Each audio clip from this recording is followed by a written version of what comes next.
Hi guys, today in this video tutorial I'm gonna show you how to set up Google Sign-In in your Flutter app using Firebase. This is the easiest way to do that. There's another way which is more complex and requires more knowledge and probably backend, but because of the fact that you don't have any backend, we're gonna leverage Firebase.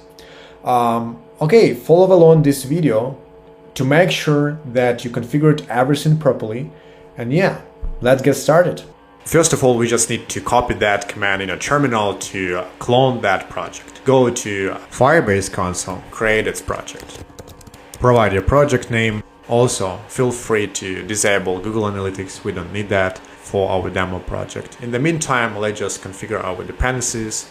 Just copy them and paste them in pubspec.yaml and run flutter pubcat command.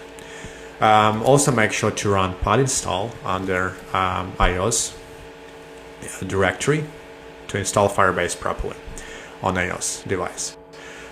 So now let's just configure our iOS app. So we need to provide bundle ID. You can find this bundle ID in app framework info.plist file.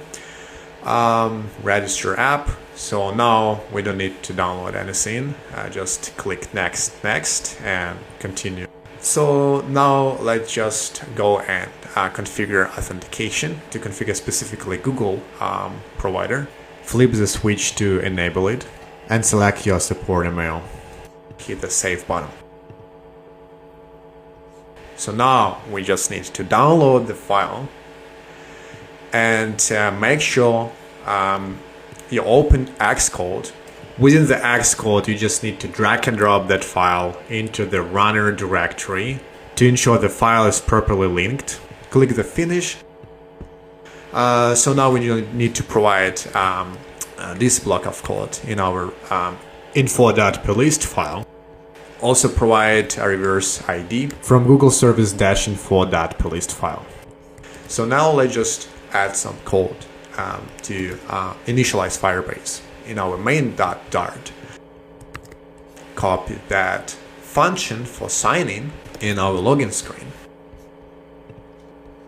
Also make sure to import all packages and also replace navigator with our function.